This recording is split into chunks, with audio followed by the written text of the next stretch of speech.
पराग नागरी सहकारी पतसंस्थेच्या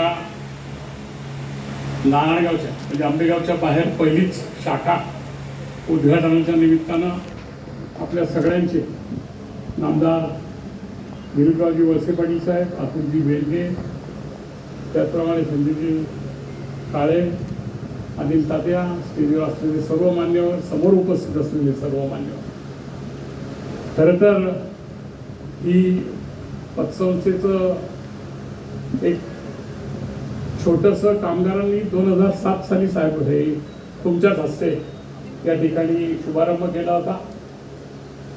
साधारणतः 2007 साली जे काही 800-900 कामगार असतील आणि ते एम्प्लॉई असतील, काही आंबेगावचे असतील, काही इतर राज्यातील असतील, कंपनीच्या प्रगतीबरोबर त्यांची स्वतःची देखील प्रगती या ठिकाणी करत असताना त्यांच्या ज्या छोट्या मोठ्या गरजा असतील त्यासाठी स्वयंस्फूर्ण कायम ते HR डिपार्टमेंटला याला ॲडव्हान्स द्या, त्याला ॲडव्हान्स द्या, त्यापेक्षा मॅनेजमेंटने एक वेळा 5-1 कोटी रुपये या ठिकाणी या पतसंस्थेला डिपॉझिट या ठिकाणी ठेवून स्वतःची अशी पतसंस्था या ठिकाणी उभं करण्याचं मॅनेजमेंटने निर्णय घेतला. कामगारांनी त्याला खूप अतिशय चांगला रिस्पॉन्स दिला आणि 2000 ते 2016 अशी परिस्थिती होती की या पतसंस्थेत खूप डिपॉझिट आहे पण कर्जदार कोणी नाही.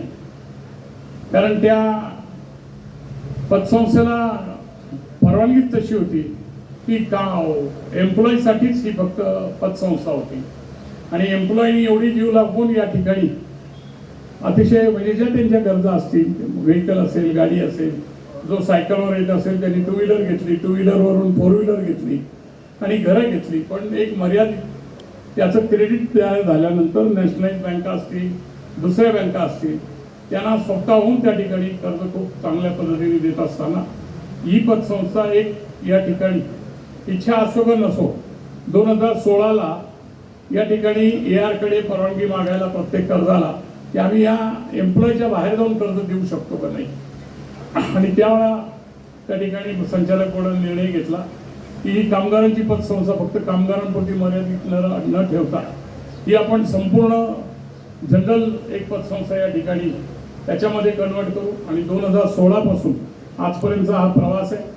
2007 सालापासून आजपर्यंत आम्ही कधी परिवाराने याच्यात इंटरफेअर कधी केलं नाही. यावेळा पहिल्याला या ठिकाणी घरातले हे 2 डायरेक्टरांनी का घेतले तेही माहीत नाही. मी AGM शिवाय या ठिकाणी कधीही या पतसंस्थेच्या कुठल्याही कारभारात विचारत नसतो. त्यांनी जितेंद्र मांगर असेल, बाकी सगळे संचालक या ठिकाणी असेल, ते अतिशय चांगल्या पद्धतीने या ठिकाणी कामकाज करून सुरुवातीपासून आजपर्यंत 0 NPA म्हणजे कामगारांचा असताना देखील आणि अनेक कामगार या ठिकाणी अनेक एम्प्लॉई म्हणजे इथे असताना सोडून गेल्यानंतर तरी या पतसंस्थेची अशी लागली तर त्यांनी त्यांचं सभासदत्व या ठिकाणी कमी केलेलं नाही, त्यांचे डिपॉझिट या ठिकाणी केलेलं नाही. आणि जेव्हा विस्तृतपणे पराग अवसरी मनसरमध्ये काम करायला लागली तेव्हा लोकांनी देखील एक चांगला विश्वास त्या ठिकाणी केला आणि 50 कोटी रुपयापर्यंत या ठिकाणी डिपॉझिट झालंय.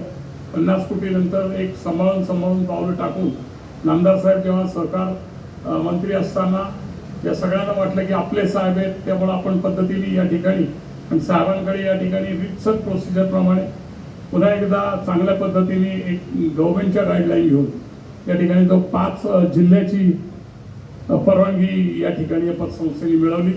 5 जिल्ह्याची जरी मिळवली तरी पहिली शाखा ज्या नाळगावमध्ये एक ग्रामीण भागातली, मी तर तेच म्हणेल की पतसंस्थेचं एक कॅपिटल या ठिकाणी आहे.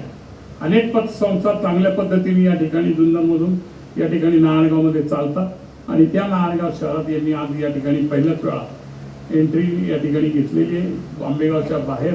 आणि त्यांना 100% अतुल शेट्टी या ठिकाणी यश मिळेल या खात्रीमुळंच. कारण तुम्ही एम्प्लॉई पाहताय, आम्ही त्या पद्धतीने याला कधी हे केलंच नाही. ज्याचा अनुभव आहे, ज्याचा एक्सपिरियन्स आहे, अशा पद्धतीचे लोक या ठिकाणी घेतात.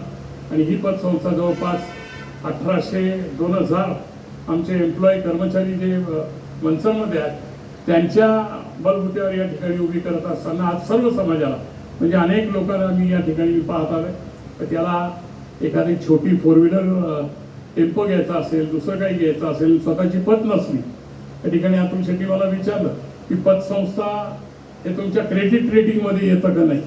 तर पतसंस्था जे आहे त्याच्यामध्ये सिबिल याविषयी तुम्ही कर्ज घ्याल तर दिसत नाही आणि येत नाही, आणि सिबिलच्या ज्या कटकटी चांगला आहे पण ते याच्यात येत नाही. म्हणजे स्वतःची एक पत निर्माण करण्यासाठी ही पतसंस्था असते, आणि तुम्ही त्याच्यात जर चांगल्या पद्धतीने केलं तर मग पुढच्या अनेक दालना जे आहेत फायनान्सची त्या ठिकाणी उभी राहतात. अनेक उदाहरणं आमच्याकडे की ज्याची पहिली एक टेम्पो होता, एक छोटी व्हेकल होती, त्या ठिकाणी त्याच्या 15-15, 20-20 गाड्या या ठिकाणी पतसंस्थेच्या बेसिक आधारावर उभं राहिल्या.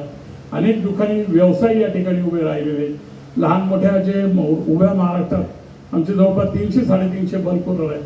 त्या लोकांना कधी लागलं तर हक्काचं या ठिकाणी 10-20 लाख रुपये जे काही प्रोसिजर असेल त्याच्यासाठी या ठिकाणी मला खूप अभिमान वाटतो की या एम्प्लॉईनी स्वतःचं तर जीवन उभं केलं, कंपनीला या ठिकाणी डेव्हलपमेंट विकासासाठी पुढे नेलं, परंतु आपल्याबरोबर दुसऱ्यांचाही स्वावलंबन जीवन उभं करण्यासाठी ही पतसंस्था उभी केली. त्याचा खऱ्या अर्थाने सार्थ अभिमान मला या ठिकाणी आज या नारायणगाव शाखेच्या उद्घाटनानिमित्ताने वाटतोय. आणि अशीच भरभराट या ठिकाणी या पतसंस्थेला आपल्या सगळ्यांच्या हस्ते जे एक आशीर्वाद आणि जे एक शुभारंभाच्या निमित्तानं या ठिकाणी चांगलं आपल्या दिवशी या ठिकाणी आज शुभेच्छा या ठिकाणी भरघोस मिळालेल्या आहेत. त्या भरघोस उद्घाटनाच्या निमित्तानंच जवळपास फक्त नारायणगाव शाखेत 1,02 लाख रुपये या उद्घाटनातच या लोकांनी आज ठेवी मिळवलेल्या आहेत. म्हणजे 101 कोटी करायला यांना पुढचा वर्षभर सुद्धा अवधी लागणार नाही, अशी या ठिकाणी शुभेच्छा देऊन मी अगदी 2 शब्द संपवतो. जय हिंद, जय महाराष्ट्र.